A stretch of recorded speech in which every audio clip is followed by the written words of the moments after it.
ในวันที่16กุมภาพันธ์2026ได้มีสุดฝึกอบรมหลักสูตรผู้แจ้งภาษีทั่วไปสุดที่1ให้แก่บริษัทผู้ประกอบการแจ้งภาษีสินค้าโดยการเป็นประธานของท่านพุทธนิกรเคนวงศ์รองหัวหน้ากรมภาษีมีหัวหน้าห้องหัวหน้าแผนกกรมภาษีบรรดาท่านนักวิทยากรนักสัมมนากรพร้อมด้วยคณะรับผิดชอบจัดฝึกอบรมและบริษัทผู้ประกอบการดำเนินธุรกิจนำเข้าส่งออกเข้าร่วมอย่างพร้อมเพรียงโอกาสดังกล่าวท่านพุทธนิกรเคนวงศ์ให้ฮู้ว่าการฝึกอบรมหัวข้อการแจ้งภาษีแม้นมีความสำคัญหลายเพราะจะต้องได้มีความรับรู้เข้าใจอย่างลึกซึ้งที่จำเป็นต้องได้ผ่านการฝึกอบรมเรียนรู้บรรดากฎหมายระเบียบการนิติกรรมต่างๆวิธีการขั้นตอนเกี่ยวกับระบบแจ้งภาษีโดยต้องผ่านการฝึกอบรมหัวข้อดังกล่าวอย่างถูกต้องจึงจะได้รับเงื่อนไขครบถ้วนได้รับอนุญาตจากกรมภาษีให้เป็นผู้แจ้งภาษีนำเอาสินค้าเครื่องของตนเองเข้าออกผ่านด่านภาษีสากลอย่างถูกต้องตามกฎหมายและระเบียบการกำหนดฉะนั้นต้องได้เข้าร่วมฝึกอบรมอย่างถูกต้องครบถ้วนตามมาตรฐานและเงื่อนไข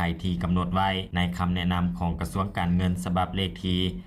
5916/กงลงวันที่25พฤศจิกายน2021ดังนั้นกรมภาษีได้จัดสรรนักวิทยากรครูฝึกล้วนแล้วแต่แม่นผู้ที่มีประสบการณ์ตัวจริงจากบรรดาแผนกด้านภาษีสากลมาถ่ายทอดความรู้บรรดาหัวข้อบทเรียนที่จะนำมาฝึกอบรมในหัวข้อผู้แจ้งภาษีทั่วไปล้วนแล้วแต่เป็นบทเรียนที่สำคัญและจำเป็นที่ติดพันกับการบริการเวียกงานตัวจริงอยู่บรรดาด้านภาษี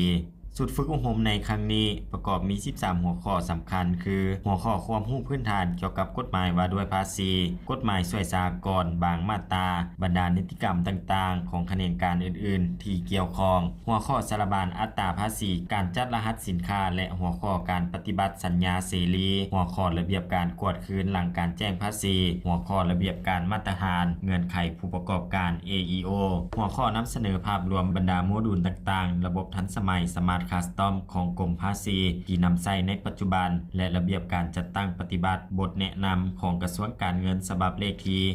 5916/กงหัวข้อการคุ้มครองการขออนุญาตเกี่ยวกับการยกเว้นงดเก็บภาษีและหัวข้อการบริหารความเสี่ยงของผู้แจ้งภาษีทั่วไปหัวข้อการแจ้งภาษีผ่านระบบ NSWA พาสทางบกทางรางหัวข้อขั้นตอนการคุ้มครองบ53พาหนะรถบรรทุกสินค้าตู้บรรจุสินค้าที่เข้าออกผ่านด่านทางบกหัวข้อการกวดกาคุ้มครองสินค้าเครื่องของเข้าออกสร้างระบบคุ้มครองสร้างภาษีทันสมัย CWMS หัวข้อการประกอบข้อมูลลงในใบแจ้งภาษีเป็นรายละเอียดหัวข้อการกำหนดมูลค่าแจ้งภาษีและการยั่งยืนแหล่งกำเนิดสินค้าพร้อมเดียวกันนั้นท่านประธานกองประชุมยังเรียกร้องให้บรรดาท่านนักวิทยากรและนักสัมมนากรเอาใจใส่มีระเบียบวินัยรับฟังเข้มงวดปฏิบัติมงเวลาแลกเปลี่ยนความคิดเห็นเพื่อเรียนรู้เอาบทเรียนที่นำมาเผยแพร่สิทธิสอนในครั้งนี้เพื่อนำใส่ความรู้ที่ได้รับการถ่ายทอดจากนักวิทยากรครูฝึกนำไปมูลใส่เข้าในการปฏิบัติหน้าเวียกตัวจริงให้สอดคล้องถูกต้องกับกฎหมาย